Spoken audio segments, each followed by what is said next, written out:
Welcome back students in Stout Edu. In this video we are going to study class 10th chapter number 8 how do organism reproduce. This is a bio chapter. Okay, so let's start this video. Here first we will study reproduction. So reproduction क्या है? तो reproduction is a process by which living organism produce new individual for their own type. ठीक है, तो यहाँ पे क्या होता है, कोई भी लिविंग ऑर्गेनिज्म अपने ही जैसे कोई भी नए इंडिविजुअल को क्या करता है, प्रोड्यूस करता है, उसी को ही हम क्या बोलते हैं, रिप्रोडक्शन प्रोसेस। ठीक है, अब देखो रिप्रोडक्शन प्रोसेस कितने टाइप के होते हैं, तो टाइप ऑफ रिप्रोडक्शन पढ़ेंगे। पहला होता है यहाँ पे asexual reproduction, second is sexual reproduction. ठीक है, अब यहाँ पे हम अगला टॉपिक है डीएनए का। तो डीएनए क्या है, तो इसका फुल फॉर्म होता है deoxyribonucleic acid. It is known as blueprint of life, इसे हम ब्लूप्रिंट ऑफ लाइफ भी कहते हैं। ठीक है, क्यों ब्लूप्रिंट ऑफ लाइफ कहते हैं, क्योंकि डीएनए में ही जितने भी सारे कैरेक्टरिस्टिक होते हैं, ठीक है, कोई भी इंडिविजुअल है, कोई भी एक लेट सपोज कोई भी एक बॉय है, ठीक है, उसकी आंखें कैसी होंगी, उसके हेयर कैसे होंगे, हेयर का टेक्सचर कैसा होगा, स्किन टोन कैसा होगा, तो ये सारे कैरेक्टरिस्टिक, ठीक है, ये डीएनए स्टोर करके रखता है। डीएनए के वजह से ही उसका जो कैरेक्टरिस्टिक है वो बाहर हम देख सकते हैं। ठीक है, वो हम पता लगा सकते हैं उसके कैरेक्टरिस्टिक कैसे होंगे। तो देखो डीएनए प्रेजेंट कहाँ होता है, तो सबसे पहले हमारा जो सेल होता है उसके अंदर एक न्यूक्लियस प्रेजेंट होता है। तो सेल के अंदर न्यूक्लियस होता है और न्यूक्लियस के अंदर हमारे क्रोमोसोम्स प्रेजेंट होते हैं। क्रोमोसोम्स के अंदर ये डीएनए प्रेजेंट होता है। ठीक है, तो वहाँ से हम कोई भी कैरेक्टरिस्टिक्स आराम से कोई भी इंडिविजुअल का पता लगा सकते हैं। ठीक है, तो डीएनए हमारा क्रोमोसोम्स के अंदर प्रेजेंट होता है। अब हम अगला पढ़ेंगे modes of reproduction use by single organism. यहाँ पे जितने भी सिंगल सेल्यूलर ऑर्गेनिजम्स हैं, ठीक है ना, तो जिसके पास एक ही सेल है वो ऑर्गेनिज्म रिप्रोडक्शन कैसे करते हैं, तो वो हम पढ़ेंगे। तो यहाँ पे सबसे पहला मोड है, ठीक है, मोड ऑफ रिप्रोडक्शन में सबसे पहला मोड है हमारे पास में फिजन। तो देखो fission, when the fission result in two daughter cell it is called binary fission. जब कोई भी ऑर्गेनिज्म अगर दो डॉटर सेल में क्या होता है, टूट जाता है, तो उसे हम बाइनरी फिजन बोलते हैं। यहाँ पे हमारा एग्जाम्पल क्या है, तो एमीबा पैरामीशियम लीसमेनिया। ठीक है, तो यहाँ पे हमारा एग्जाम्पल ये हो गया। देखो फिजन का मतलब अलग होता है, यहाँ पे क्या होता है, पेरेंट सेल बहुत सारे में डिवाइड होते हैं, उसको हम फिजन बोलते हैं। फिजन के दो टाइप है, बाइनरी फिजन जो कि अभी हमने पढ़ा, और इसका सेकंड टाइप होता है multiple fission. Next topic we have multiple fission. तो यहाँ पे देखो when the fission result in many daughter cell it is called multiple fission. जब कोई भी पेरेंट होता है, ठीक है, वो मल्टीपल, ठीक है, मल्टीपल यानी कि बहुत सारे, ठीक है, मैनी डॉटर सेल्स में वो टूट जाएगा। ठीक है, बहुत सारे डॉटर सेल्स हो जाएंगे, उसी को हम मल्टीपल फिजन बोलते हैं। एग्जाम्पल में हमारे पास में है प्लाज्मोडियम। ओके, नेक्स्ट अब हम पढ़ेंगे नेक्स्ट हम पढ़ेंगे फ्रेगमेंटेशन। ठीक है, तो it is the process by which an organism gate fragmented into smaller pieces and each pieces grow into a whole new organism। Example में है स्पायरोगायरा। देखो फ्रेगमेंटेशन एक ऐसी प्रोसेस है जहाँ पे कोई भी लिविंग ऑर्गेनिज्म, ठीक है, लिविंग ऑर्गेनिज्म फ्रेगमेंटेड हो जाए यानी कि टूट जाएगा पीसेस में, और उसके पीसेस क्या होंगे, वापस से एक होल न्यू ऑर्गेनिज्म में ग्रो हो जाएंगे, उसी को हम स्पायरोगायरा, उसी को हम क्या फ्रेगमेंटेशन बोलते हैं। इसका एग्जांपल है हमारे पास में spirogyra. Getting, next we have here regeneration. ठीक है, रीजनरेशन हम देख लेते हैं। In this a few organisms may give rise to new organism from their body parts। Example में हाइड्रा और एंड प्लेनेरिया। देखो ये इस प्रोसेस में क्या होता है, अगर कोई भी ऑर्गेनिज्म है, ठीक है, उसको हम ऐसे कट कर देंगे, ठीक है, उसको कट कर देंगे तो उसका जो अलग अलग पीस है वो अगेन रीजनरेट होके एक न्यू इंडिविजुअल में जनरेट हो जाता है। ठीक है, न्यू इंडिविजुअल बन जाता है। तो ये रीजनरेशन पॉसिबल तब होता है जब कोई भी ऑर्गेनिज्म के पास रीजनरेटिव सेल्स प्रेजेंट होते हैं, तब ये रीजनरेशन की प्रोसेस इजीली हो जाती है। ठीक है, एग्जाम्पल में हमारे पास हाइड्रा है और प्लेनेरिया है। गेटिंग, नाउ अब हम पढ़ेंगे budding.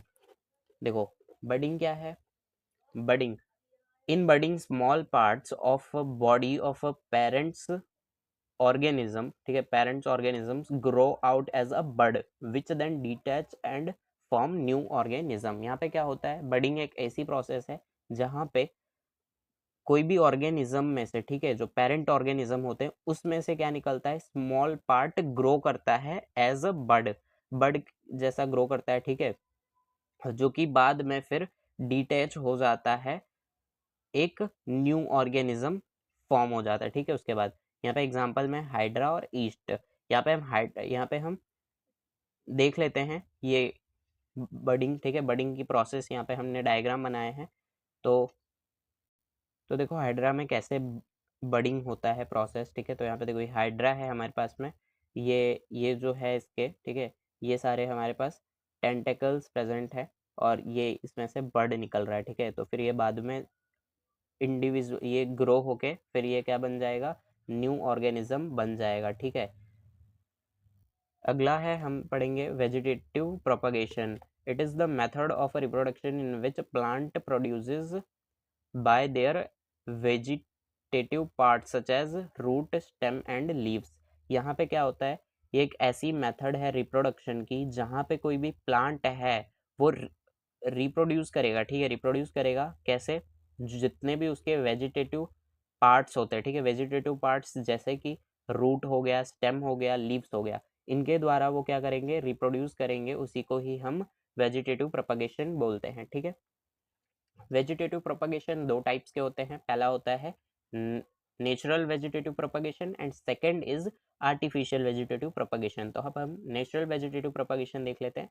So it happens through leaves, ठीक है, एग्जाम्पल है ब्रायोफाइलम, ये लीव्स के द्वारा होता है, ब्रायोफाइलम इसका एग्जाम्पल है। एनसीईआरटी में ब्रायोफाइलम की डायग्राम भी गिवन है, ठीक है। ये लीफ के अंदर बर्ड ग्रो होता है, बर्ड टाइप में ग्रो होता है, फिर फर्दर वो अच्छे से जब कोई भी उसको नेचर अच्छा मिल जाता है ना, फिर वो एक इंडिविजुअल प्लांट में ग्रो हो जाता है, ठीक है। अगला है हमारे पास में स्टेम, इसका एग्जाम्पल क्या है, टर्मरिक, जिंजर। ये अगर कोई भी हम टर्मरिक का प्लांट लेते हैं, उसकी जो स्टेम है उसको अगर हम ज़मीन में गाड़ देते हैं तो वो उसके स्टेम के हेल्प से वो पूरा एक टर्मरिक का प्लांट बन जाएगा, ठीक है। अगला है हमारे पास रूनर्स स्टॉलन, ठीक है, उसके एग्जाम्पल है हमारे पास ग्रास, रूनर्स और स्ट्रॉबेरी, ठीक है। अगला है बल्ब्स, जिसके एग्जाम्पल है अनियन और लिली और एक्सेट्रा, ठीक है। अब हम पढ़ रहे हैं artificial vegetative propagation. Artificial methods include cutting, grafting, layering and plant tissue culture, ठीक है। यहाँ पे आर्टिफिशियल में मेथड में ये सारे आते हैं, कटिंग, कोई भी प्लांट को कट करके हम क्या करते हैं, उसको पेड़ में लगा देते हैं, जमीन में लगा देते हैं, तो फिर वो क्या ग्रो कर जाता है। ग्राफ्टिंग है, वैसे ही लेयरिंग है, फर्दर फिर टिश्यू कल्चर है, ठीक है। अब अगला है हमारा sixth and last reproduction method, ठीक है, सिंगल सेल में क्या है, स्पोर्स फॉर्मेशन। देखो in spore formation the parent plant produces thousands of microscopic reproductive units called spores which individually grow in a plant. यहाँ पे क्या होता है, जो पेरेंट प्लांट होता है, ठीक है, पेरेंट प्लांट होता है, वो क्या करेगा, हजारों माइक्रोस्कोपिक रिप्रोडक्टिव यूनिट्स को क्या करता है, प्रोड्यूस करता है, जिसे हम बाद में स्पोर के नाम से जानते हैं, स्पोर्स, ठीक है। ये क्या होगा, फिर बाद में जब ये स्पोर्स ग्राउंड में आते हैं, ठीक है, जमीन पे आते हैं, फिर वो इंडिविजुअली एक प्लांट में ग्रो हो जाते हैं। नेक्स्ट है हमारे पास में sexual reproduction in flowering plants, ठीक है।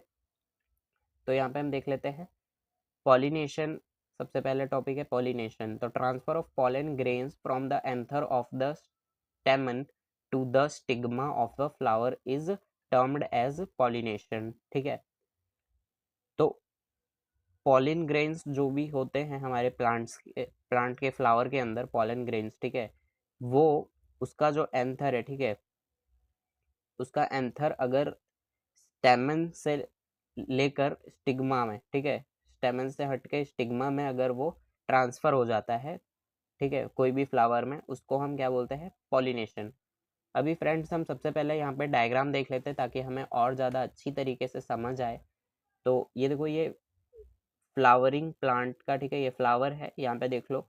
सबसे पहला है ये एंथर, सबसे ऊपर एंथर प्रेजेंट है। यहाँ पे फर्दर हमारा फिलामेंट है, ये जो है ये फिलामेंट टाइप है। फर्दर ये पेटल जिसे हम पंखुड़ी बोलते हैं, दिस इज सेपल, ठीक है। और देखो ये जो है एंथर फिलामेंट, इन दोनों को हम एक साथ अगर हों तो क्या बोलेंगे, स्टेमन, ठीक है, स्टेमन।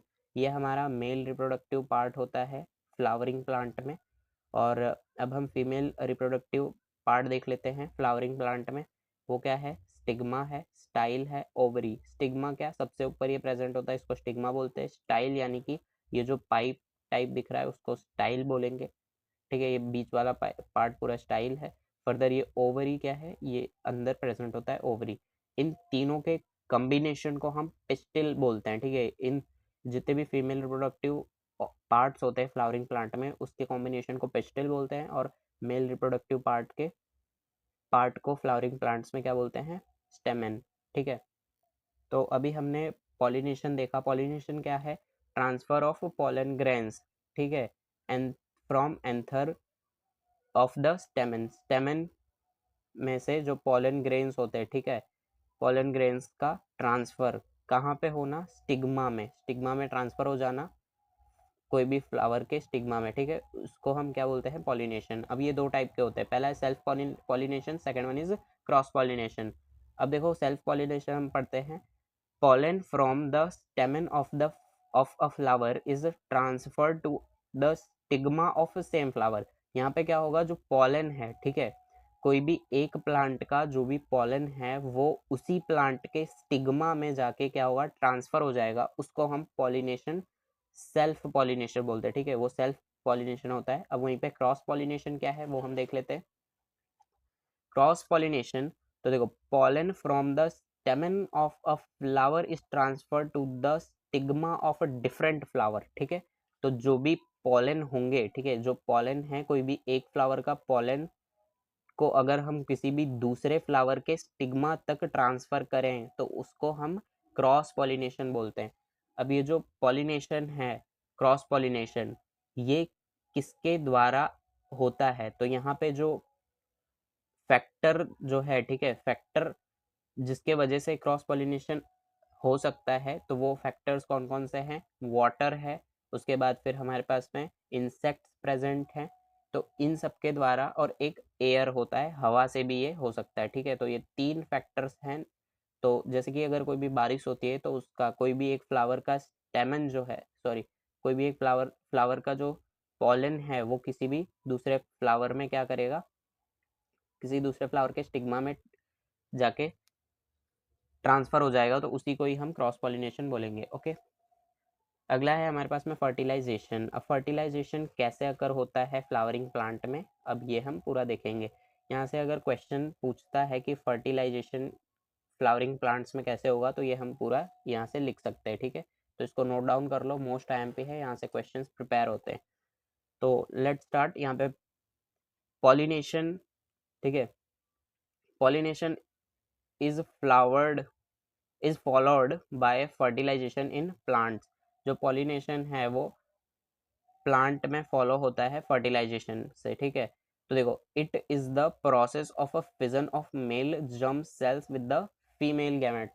यहाँ पे ये फर्टिलाइजेशन की प्रोसेस क्या है, तो फर्टिलाइजेशन प्रोसेस है, देखो यहाँ से स्टार्ट है एंड यहाँ तक है, ओके। तो देखो, it is the process of fission, ठीक है, of a male germ cell with the female gametes. यहाँ पे जितने भी मेल जर्म सेल है उनका फ्यूजन होगा, क्या फ्यूजन, किसके साथ, फीमेल गैमेट्स के साथ, उसी को हम क्या बोलते हैं, फर्टिलाइजेशन बोलते हैं, ठीक है।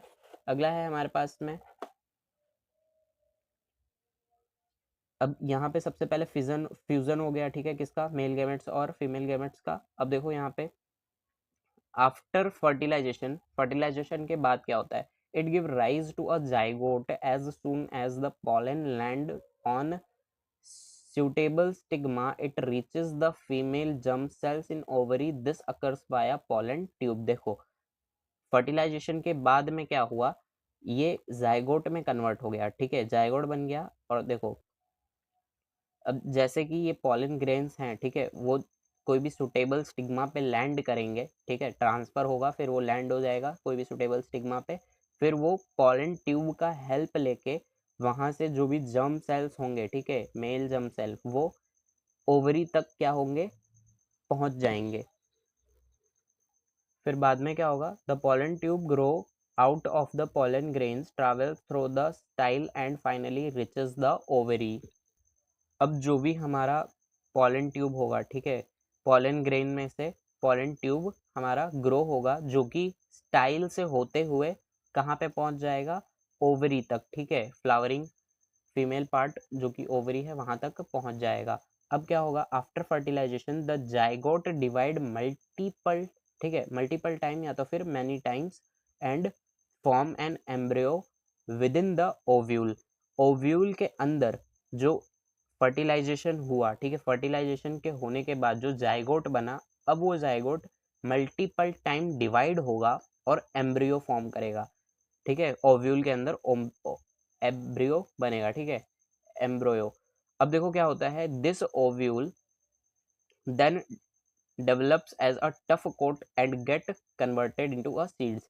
फिर ये जो ओव्यूल है वो क्या बन जाता है, सीड में कन्वर्ट हो जाता है, ठीक है, कुछ दिनों बाद। अब the ovary rapidly grows and ripens as a fruit. तो ये जो ओवेरी है, ओवेरी क्या हो जाता है, फ्रूट में बन जाता है, फ्रूट बन जाता है, ठीक है। So the seed contain the future embryo that develops into a seedling under suitable conditions. This process is called germination. अब यहाँ पे जर्मिनेशन की प्रोसेस गिवन है, ठीक है। यहाँ पे देखो जो सीड अब तक फॉर्म हुआ था, ठीक है, सीड कब बना था, तो ये जो ओव्यूल है वो हमारा सीड में कन्वर्ट हो गया था, ठीक है। यहाँ पे ये जो सीड है फर्दर ये क्या कंटेंट करता है, ये फ्यूचर एम्ब्रियो को कंटेंट करता है, यानी कि अगर ये सीड अच्छे से सुटेबल कंडीशन में, सुटेबल कंडीशन अगर इस सीड को मिल जाए तो फर्दर वो ग्रो हो जाएगा, किसमें, एक ट्री में ग्रो हो जाएगा। इसी के लिए यहाँ पे लिखा है ये फ्यूचर एम्ब्रियो को क्या करता है, कंटेंट करता है। इसी प्रोसेस को हम जर्मिनेशन बोलते हैं। अब हम यहाँ पे थोड़ा देख लेते हैं डायग्राम कैसा होता है। तो फीमेल रिप्रोडक्टिव पार्ट है फ्लावरिंग प्लांट के अंदर। सबसे पहले ये जो पॉलन ग्रेन्स हैं ये हमारे स्टिग्मा पे लैंड कर गए, ठीक है, स्टिग्मा पे लैंड कर गए। फर्दर ये जो पॉलन ग्रेन्स है इसमें से जो पॉलन ट्यूब है वो यहाँ तक हमारे ओवरी तक आ रही है, ठीक है। अब देखो यहाँ पे जो जर्म सेल्स हैं, ठीक है, मेल जर्म सेल्स, वो यहाँ पे पॉलन ट्यूब का हेल्प लेते हुए कहाँ तक, ओवरी तक जाएंगे। ओवरी के अंदर क्या है, हमारे फीमेल जर्म सेल्स हैं, सेल, ठीक है। फर्दर ये male germ cell and female germ cell आपस में क्या हो जाएंगे, फ्यूज हो जाएंगे। तो ये आईएमपी डायग्राम है, ये भी हमें अच्छे से लर्न करना है। Next we have sexual reproduction in human beings, ठीक है। तो सबसे पहले हम मेल रिप्रोडक्टिव सिस्टम पढ़ लेते हैं। तो सबसे पहला है testis. The formation of germ cells और sperm take place in the testis. Testis के अंदर क्या होता है, जर्म सेल जो कि मेल जर्म सेल्स हैं वो, और जो स्पर्म्स है उसका क्या होता है, फॉर्मेशन होता है टेस्टिस के अंदर, ठीक है। अब देखो process of sperm formation is called spermatogenesis, ठीक है। Next we have scrotum, second part है, ठीक है। It is a sac of a thick skin that protect and surround the testes।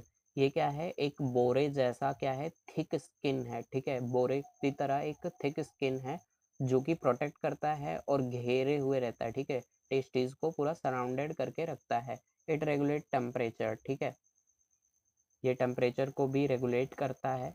तो जो स्क्रोटम का टेम्परेचर होता है वो बॉडी टेम्परेचर से 2 to 3 डिग्री सेल्सियस कम होता है, ठीक है, ताकि स्पर्म फॉर्मेशन इजीली हो सके। अब थर्ड पार्ट है वास डेफरेंस। ये क्या है, तो the sperm formed are delivered through the vas deferens which unite with a tube coming from the urinary bladder, ठीक है। तो देखो ये जो स्पर्म फॉर्म हुए टेस्टिस के द्वारा वो डिलीवर हो जाते हैं वास डेफरेंस के द्वारा, ठीक है। अब ये वास डेफरेंस फर्दर यूनाइट्स, ठीक है, किसके साथ होता है, एक ट्यूब होती है जो कि कहाँ से आ रही होती है, यूरिनरी ब्लैडर से, ठीक है, उस ट्यूब के अंदर ये यूनाइट्स हो जाता है, यानी कि मिक्स हो जाता है।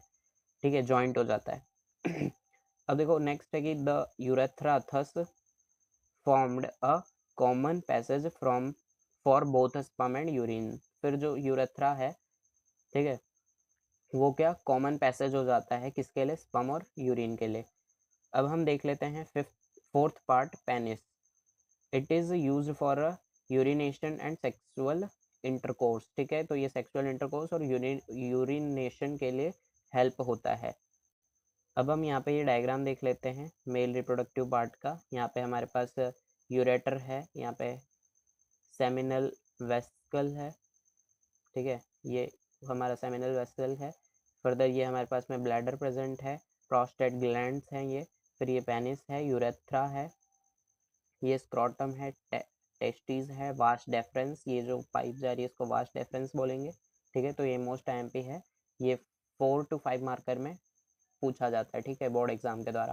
अब हम पढ़ेंगे फीमेल रिप्रोडक्टिव पार्ट, ठीक है, सिस्टम के द्वारा। System, female reproductive system. यहाँ पे सबसे पहला है ovary. A pair of ovary are ovule shaped organ located on one each side of the lower abdomen.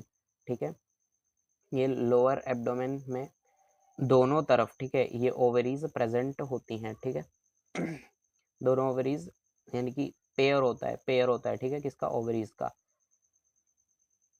ये ओवल शेप होती हैं, ठीक है, इसका शेप ओवल होता है।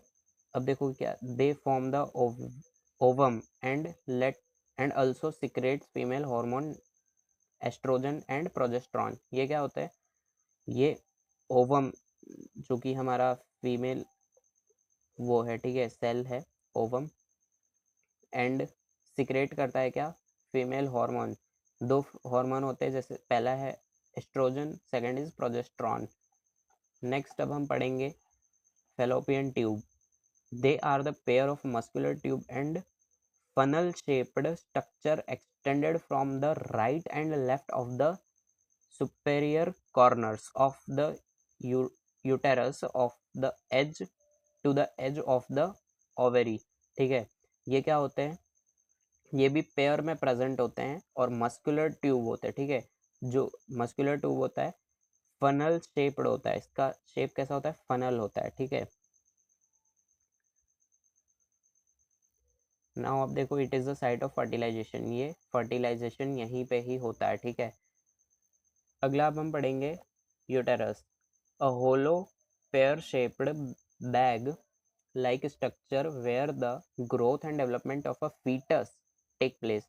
यहाँ पे जो फीटस का ग्रोथ और डेवलपमेंट है वो यहाँ पे यूटेरस के अंदर होता है। ठीक है, ये पेयर शेप का होता है, यानी कि पेयर यानी नाशपत्ती के जैसा शेप का होता है। ठीक है, और इसके अंदर डेवलपमेंट होता है फीटस का। अगला है हमारे पास में vagina. It receive sperm from male partner and serves as a birth canal. ठीक है, ये स्पर्म को क्या करता है, रिसीव करता है, और इसका दूसरा काम है ये बर्थ कैनाल भी कहलाता है। यहाँ से बेबी जो है वो क्या करता है, पैदा होता है। ठीक है, अब नेक्स्ट अब हम इसका डायग्राम देख लेते हैं। ओके, तो देखो ये हमारे पास में डायग्राम है फीमेल रिप्रोडक्टिव पार्ट का। यहाँ पे सबसे पहले ओविडक्ट प्रेजेंट है, जिसे हम फेलोपियन ट्यूब भी बोलते हैं। यहाँ पे हमारे पास यूटेरस है, ये रहा ovary, further this is cervix, ठीक है, और ये वेजाइना। तो ये भी इंपॉर्टेंट हो जाता है, इसको भी हमें लर्न करना है। अगला है हमारे पास में reproductive health. There are many infectious diseases which are spread by sexual contact called sexually transmitted diseases। ठीक है, तो यहाँ पे हमें रिप्रोडक्टिव हेल्थ का भी ध्यान रखना होता है। तो अभी पूरे वर्ल्ड में अनगिनत डिसीजेज प्रेजेंट है, ठीक है, जो कि सेक्सुअल कांटेक्ट के द्वारा क्रिएट हो जाती है। ठीक है, तो इसका नाम क्या है, तो सेक्सुअली ट्रांसमिटेड डिसीजेज। एग्जाम्पल कौन कौन से हैं, पहला है हमारे पास में gonorrhoea, second is syphilis, and third is HIV and warts. ठीक है, अगला हम पढ़ते हैं कॉन्ट्रासेप्टिव्स। ठीक है, कॉन्ट्रासेप्टिव्स क्या है, तो contraceptives are the device that prevent unwanted pregnancies and help avoid STDs। ठीक है, STDs का मतलब क्या होता है, सेक्सुअल ट्रांसमिटेड डिसीजेज, ठीक है। अब देखो ये हेल्प करते हैं, ठीक है, ये काइंड ऑफ डिवाइस है जो कि हेल्प करता है अनवांटेड प्रेगनेंसीज में। It can be various type, ठीक है, as a mechanical barriers, chemical barriers और सर्जिकल मेथड्स एक्सेट्रा, ठीक है। सो अब हम पढ़ते हैं फिजिकल मेथड में, जिसमें हमारे पास में सर्विकल कैप्स प्रेजेंट है, डायफ्राम प्रेजेंट है, ठीक है। अब हम सेकंड देखते हैं केमिकल मेथड्स में कौन से हैं। तो यूज़ ऑफ ओरल पिल्स, ठीक है, यहाँ पे ओरल पिल्स का यूज़ होता है। These changes the hormonal balance of the body so that the egg are not fertilised. इसके साइड इफ़ेक्ट्स भी होते हैं, ठीक है। केमिकल मेथड्स क्या होते हैं, ये यहाँ पे ये हार्मोनल बैलेंस को क्या करते हैं, बिगाड़ देते हैं, ठीक है। बॉडी के हार्मोनल बैलेंस को बिगाड़ते हैं, जो कि हमारा एक साइड इफ़ेक्ट भी इसके होते हैं, ठीक है। नेक्स्ट हमारा टॉपिक है जो कि थर्ड मेथड है, इंट्रा यूटेरिन कॉन्ट्रासेप्टिव डिवाइसेस, जिसमें हमारा कॉपर टी आता है और loop is placed in uterus to prevent pregnancy, ठीक है। अगला है हमारे पास में सर्जिकल मेथड्स। सर्जिकल मेथड्स में क्या है, in male the vas deferens is blocked to prevent sperm transfer called vasectomy, ठीक है। तो मेल में क्या होता है, जो वास डेफरेंस होता है उसको ब्लॉक कर दिया जाता है, इस प्रोसेस को हम वैसेक्टोमी बोलते हैं। अगला है हमारे पास में फीमेल में, तो in females the Fallopian tube is blocked to prevent, ठीक है, egg transferred called tuber tubectomy, ठीक है, इसको ट्यूबेक्टोनी बोलते हैं। देखो फीमेल्स में क्या होता है, जो फेलोपियन ट्यूब्स होता है उसको ब्लॉक कर दिया जाता है ताकि एग जो है वो फॉर्म ना हो, ठीक है। प्रिवेंशन ऑफ एग के लिए उसको ब्लॉक कर देते हैं और इस प्रोसेस को ट्यूबेक्टोमी बोलते हैं, ठीक है। So that's all in this video. यहाँ पे हमारा चैप्टर ख़त्म हो गया, ये वन शॉट वीडियो था। सो नेक्स्ट वीडियो हम लेके आएंगे अगला बायोलॉजी चैप्टर का। सो उसके लिए प्रिपेयर रहना। एंड यहाँ से जितने भी क्वेश्चंस हमारे फॉर्म होंगे, ठीक है, ये 4 to 5 मार्कर क्वेश्चंस यहाँ से फॉर्म हो जाएंगे, तो इसे हम अच्छे से नोट्स को प्रिपेयर कर लेंगे, यहाँ से अच्छे मार्क्स आ सकते हैं। Okay, thanks for watching till and.